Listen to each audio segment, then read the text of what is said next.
სახელითა მამისათა და ძისათა და სულისა წმინდისათა. ამინ. ჩვენთან არის ღმერთი. დიდება და მადლობა ღმერთს დღევანდელი წირვისათვის. მადლობა უფალს იმ შესაძლებლობისთვის, რომ ჩვენ ვაძლევს იმის ძალასაც, იმის სურვილსაც ღმერთი დებს ჩვენს გულში და გონებაში, რომ ადამიანი მოვიდეს და სული გადაიჩინოს, ესე იგი. ჩვენ ხშირად ვართ ხოლმე ასე, რომ ადამიანი თვითონ წყვეტს, ესე იგი, წავიდეს თუ არ წავიდეს ტაძარში. რა თქმა უნდა, ეს თავისუფალი ნება აქვს ადამიანს, მაგრამ ერთი რაზე უნდა დაფიქრდეს კაცი, რომ მე რადგან ეს სურვილი გამიჩნდა, ახლა ვისაც ეს სურვილი არ გაუჩნდება, ის არჩევანის წინაშეც არ დგება.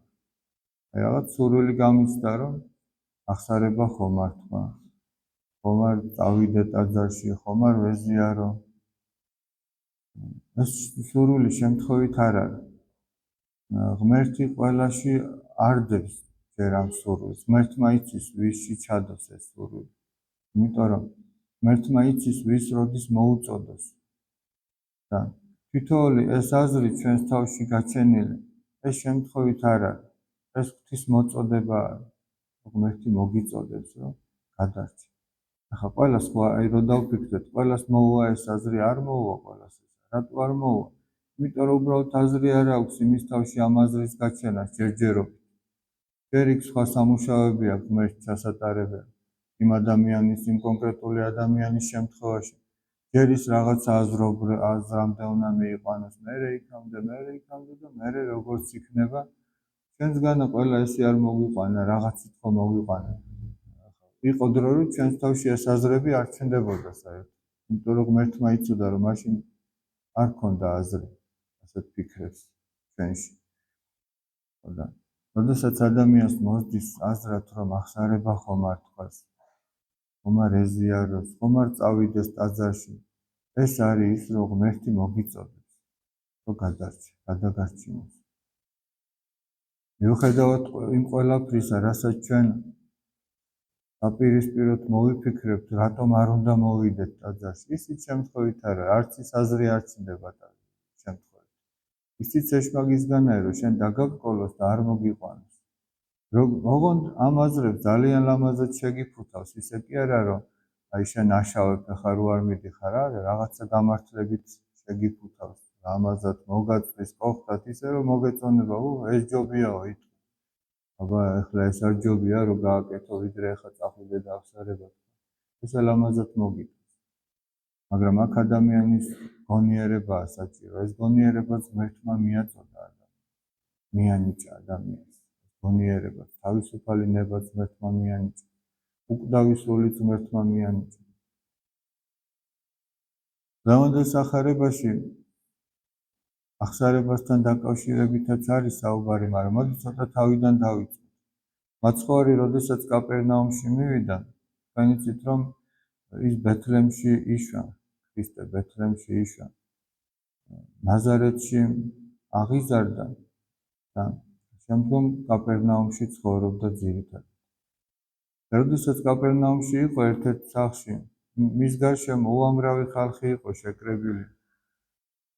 მის სიტყვას უსმენდნენ, მის წყალობას ელოდებოდნენ, იმიტომ რომ ყველა მიცოდა, რომ წყალობის გარეშე იქიდან არც ერთი გულწრფელი ადამიანი არ წამოვიდოდა. მოდი ესეც დავამატოთ, გულწრფელი.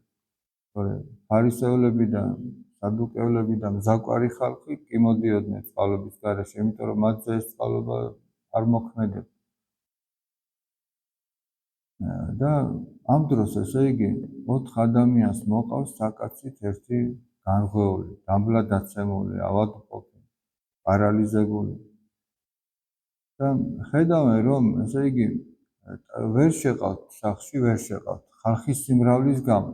ჯერ ესე ძალიან დასაფიქრებელია, ესე იგი. იქ განა ყველა საკაცეებით კი არ დგანა. ყველა თავისი ფეხზე დგას, ესე იგი. მაგრამ იმ საკაცით მოსულ კაცს არ უშვება, არ ატარება. ანუ ამით ახლა ნახეთ რისი თქმა მინდა. ჩვენ შეიძლება ესე ტაძარში ვართ შემოკრებილი, მაგრამ ვიღაცა ესე საკაცით მოიყვანეს და ჩვენ არ უშვებთ. მორწმუნეები ვართ, მაგრამ არ არის ადგილი ვერ შეეტევი ვეუბნებით. არა და იმას ყველაზე მეტად უჭირს ახლა იმ შემთხვევაში. გადახადეს სახურავი. სახურავი ასე იყო ხოლმე, მათი სახლები ასე იყო მოწყობილი, რომ გარშემო იყო შენობები. ჩვენთან ასეა, შენობაა და წინ გარშემო ეზო გვაქვს, სახლის გარშემო ეზო გვაქვს, წინ უკან გვერდზე. იქ პირიქით შუაში იყო ეზო და გარშემო იყო შენობები.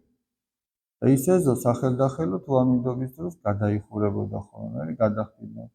აი ასეთ სახლზეა საუბარი, ესეთი სახურავი ახადეს და იქიდან ჩაუშვეს ეს პარალიზებული ადამიანი. ახლა უბრალოდ წარმოიდგინეთ, ჯერ სახლის სახურავზე ჯანმრთელი კაცი რო ავიდეს, იმან უნდა იწვალოს, ახლა 4 უნდა ავიდნენ და მერე ეს კაცი უნდა აიყვანონ, რომელიც საერთოდ ვერ მოძრაობს.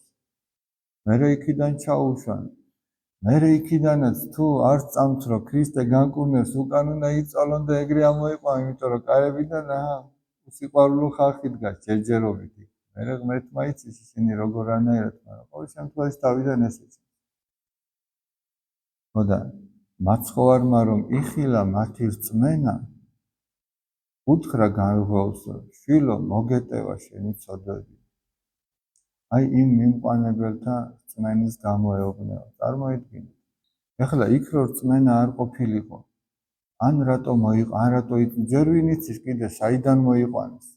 ეგეც ხო არ ვიცით ჩვენ. უბრალოდ სახარება ძალიან მოკლედ ამბობს. შეიძლება ძალიან შორიდანაც, შეიძლება ახლოდან, მაგრამ ყოველ შემთხვევაში ეს წვალება გაწიეს მაგათ. და აი ამ წვალებაში ჩანს სწორედ მათი რწმენა. ეს წვალება ჩვენ გვამცნობს, რომ ისინი რწმენით მივიდნენ, თორე ქრისტეს არ ჭირდება ეს, მან ისედაც იცის. მაგრამ ადამიანმა თავის თავს უნდა კითხოს, რომ აი ჩემი წვალებით, ჩემი საქმით, ჩემი სიტყვით თუ სხვა რა რწმენა ჩანს ჩემგან, რა რწმენის ვარ მე. იმიტომ რომ მოციქული იაკობი ამბობს, მიჩვენე შენი სარწმუნოება შენი საქმეებით და მე გიჩვენებ ჩემს რწმენას ჩემი საქმეებით. იმიტომ რომ თვინიერ საქმეთა სარწმუნოება მკვდარ არსო. საქმის გარეშე მკვდარია, არ ჩანს, გონებაში დაფარულია რწმენა, საქმეში ვლინდება. აქეთ დადეკით სტიქაროსნები, თქვენ ადგილზე დადეკით. საჭირავთ ხო არა ხართ? ეხლა იქ შეკრებილი ხალხი ამბობს, რომ ამანო დაგმო, ღმერთი დაგმო, იმიტომ რომ ვის შეუძლიაო ცოდვების მიტევებაო ღმერთის გარდა. და უფალმა გულისხმა ხო მათი ფიქრები, რა თქმა უნდა, ყველას ფიქრი და ზრახვა იცის და ეკითხება, რა უფრო ადვილიაო, რომ ამ განრღვეულს უთხრა, რომ მოგეტევა შენი ცოდვები, თუ ის რომ ადექი აიღე შენი სარეცელი და წადი. ეხლა ადვილი უფრო ის არის, უპასუხისგებლო კაცისთვის ადვილი ის არის, რომ უთხრას მოგეტევა შენი ცოდვები, წადი და გაიგე, ეხლა მართლა მიეტევა თუ არ მიეტევა, ეხლა რა უნდა გაიგე? შენ დაგაჯეროს მიეტევა კი, როგორ არა მიეტევა. რას რითი შეამოწმე? არ არსებობს მაგის შესამოწმებელი ხელსაწყო, რომ მიეტევა თუ არ მიეტევა. თუმცა ეს უფრო რთულია, ეს შეუძლებელია, ეს ღმერთის ხელშია მხოლოდ. და ეუბნება მაცხოვარი, რომ ადექიო აიღე შენი სარეცელი და წადიო. ხილულად ეს უფრო რთული იყო, რა თქმა უნდა, იმიტომ რომ ეს უნდა გამოჩენილი იყო მართლა, გარეგნულათაც, ხალხილულათაც. ეუბნება ადექი აიღე შენი სარეცელი და წადი და ისიც ჯანმრთელი წამოდგება და მიაქვს სარეცელი. და აი ამ ხილული სასწაულით, რაც უფრო პატარაა იმასთან შედარებით, ვიდრე ცოდვათა მიტევება, აი ამ პატარათი ოღონ ხილულით ადამიანები დაარწმუნა, რომ მას შეუძლია ისიც, რომ ცოდვები მიუტევოს. აი ამაზეა ლაპარაკი, ეს დაანახვა, რომ ის არის განკაცებული ღმერთი, იმიტომ რომ ამას თავისივე პირით ამბობენ, რომ ღმერთის გარეშე ცოდვათა მიტევება არავის შეუძლია. თუმცა გარეგნულად ეს უფრო რთული ეჩვენებათ, ერთი შეხვედრით რთულის, სინამდვილეში უფრო იოლის მეშვეობით, უფალმა დაარწმუნა ისინი, რომ რა თქმა უნდა, იქაც შეიძლება ყველა ვერ დარწმუნდა. იმიტომ რომ მზაკვარი ადამიანის დარწმუნება ეგრე ადვილი არ არის, სკეპტიკურად რაღაცას უყურებს, ეგრე ადვილი არ არის. მაგრამ გულწრფელი ადამიანი იქ დაინახავდა და თუ კეთილგონიერებით მიიღებდა, ამას დაიჯერებდა. უფალი არის ცოდვათა მიმტევებელი, აი რაც თავიდან ვთქვით და ზოგჯერ ადამიანი ამბობს, რომ ესე იგი მე ჩემთვის შევინანებ ამ ცოდვებს და უფალი მომიტევს, მაგრამ ეგ არ არის სწორი. უფალმა ცოდვათა შემდობელად მოციქულები დაუყენა ადამიანებს. ეს ძალიან მნიშვნელოვანია. მათ უთხრა, რომ ვისაც თქვენ მიუტევთ მიწაზე, მიტევებული იქნება ზეცაში. რასაც თქვენ გახსნით მიწაზე, გახსნილი იქნება ზეცაში. რასაც თქვენ შეკრავთ მიწაზე, ზეცაში შეკრული იქნება. აი ვიღაცა ანათემას გადასცეს, ეკლესიამ გადასცა ანათემას. ის არ არის მიტევი, ის შეკრულია, ზეცაშიც ასე იქნება. ვიღაცას მიუტევა, ისიც მიტევებული იქნება. ესეც რწმენის საკითხია. მაგრამ აი ამაში უფალმა იქ დაარწმუნა ხალხი, რომ მას შეუძლია ცოდვათა მიტევა. ისე რომ ადამიანი როდესაც აღსარებაზე მიდის მოძღვართან, მას მთელი გულით უნდა სწამდეს, რომ ღმერთი მას მიუტევს. არა მღვდელი, არა მოციქული, არა მღვდელმთავარი, არამედ მათი ხელით, მათი მეშვეობით თავად ქრისტე მიუტევს ადამიანებს, იმიტომ რომ მხოლოდ და მხოლოდ ის არის ცოდვათა მიმტევებელი. და სწორედ მან მისცა ხელმწიფება სასულიერო პირს ცოდვათა მიტევებისა. როდესაც იკურთხება მღვდელი, იქ არის ნათქვამი, რომ მას მიენიჭება სამღვდელო მადლი, სულიწმინდის მადლი, რომელიც არის უძლურთა მკურნალი და ნაკრულევანთა აღმავსებელი. და იქ ადამიანები მოძღვართან სწორი ურთიერთობით თავის უძლურებებსაც კურნავენ და თავის ნაკრულევანებებსაც აღმოივსებენ. ოღონდ სულიწმინდის მადლით, რომელიც არის სწორედ სამღვდელო მადლი, რომელიც მოქმედებს ადამიანს. ადამიანი ამის გარეშე არ უნდა იყოს. ეს არის მაცხონებელი, იმიტომ რომ ნახეთ უფალი რას ამბობს, აი დღეს წავიკითხეთ ეს სახარებაც. მე ვარ კარი, ჩემი ერთ ვინმე შევიდეს ცხონდეს. ერთადერთი კარია, რითიც ადამიანი გადარჩება, ეს არის ქრისტე. სხვაგან ამბობს, მე ვარ გზა, მე ვარ ჭეშმარიტება და მე ვარ სიცოცხლე. და დღევანდელ სახარებაში რა ეწერათ? მე იმისთვის მოვედიო, რომ მათ ცხოვრება აქუნდეთო და უმეტესი აქუნდეთო, ანუ სიცოცხლე ჰქონდეთო და კიდე უფრო მეტი. ეს სიცოცხლე აქ არის, მაგრამ კიდე უფრო მეტი იქ ელოდება ადამიანს. ეს მარადიული სიხარული.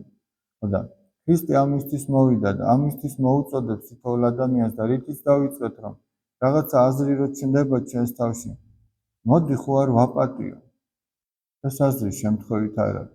ამითიც უფალი მოგიწოდებს, რომ შენ გაცხონოს, იმიტომ რომ შენ თუ მიუტევ, შენც მოგიტევს. აზრი გიჩნდება, შენ ხო არ მივეხმარო. ეშმაკისგან ეს აზრი გამორიცხულია. გარდა იმ შემთხვევისა, თუ ადამიანი ამ პარტავნებით არის შეპყრობილი. თუ ამ პარტავნებით არის შეპყრობილი, შეიძლება ეშმაკმა სწორედ ეს აზრებიც მოგიტანოს, მიდი დაეხმარე, რომ მე კიდე უფრო კარგად წარმოიდგინო შენი თავი. მიდი იმარხულე, რომ მე კიდე უფრო მეტად აღზავდე და გაამაყლე და გააპარტავნდე და უფრო მეტად დაიღუპე. სიმდაბლით ნაკეთები, მიტევება იქნება, დახმარება იქნება, მარხვა იქნება, ზიარება თუ სხვა, ეს ყველაფერი ღვთისგან არის და ეს ყველაფერი არის მაცხოვნებელი ადამიანისადმი.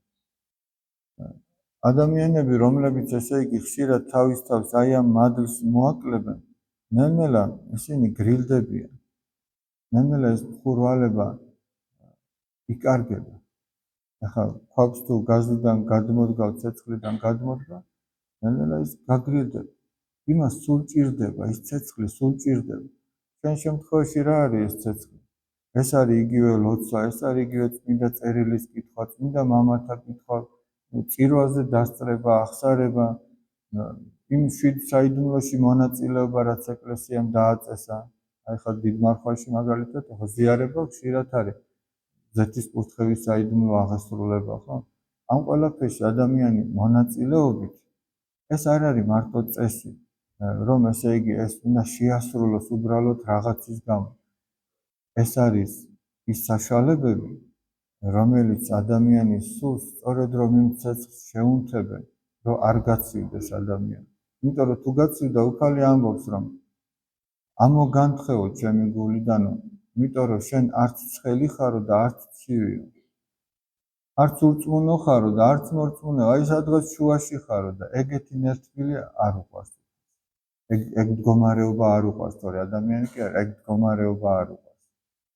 და ნერთბილი ვინ არის, ვინც ერთ დროს იყო გულხურვალე, მაგრამ მერე ნელა გადადო რაღაცა, ერთი რაღაც გადადო, მეორე რაღაც შეამოკლა, მესამე დაეზარა და ეგრე ნელა გაგრილდა და გაცი.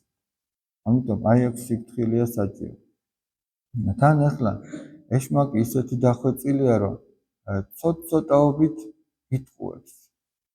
კი არ გეუბნება, რომ მოდი სრულიად გაანებე. აი მაგალითისთვის ვიტყვი, ვინც ერთ დროს ლოცულობდა, მარხულობდა, ეზიარებოდა ხშირად, მას მაშინ ვერ წარმოედგინა, რომ დაუდგებოდა დრო, რომ აღარც იმარხულებდა საერთოდ, არც ილოცებდა, წლები არ ეზიარებოდა. ეგ რო ვინმეს ეთქვა, სასაცილოდ არ ეყოფოდა, აბა რეებს ლაპარაკობ, მაგრამ აი ცოტ-ცოტაობით ეშმაკმა გამოსტყუა ეს ყველაფერი. ცოტა დაუთმო და აღმოაჩინა საბოლოოდ, რომ აღარაფერს ვერ აკეთებს.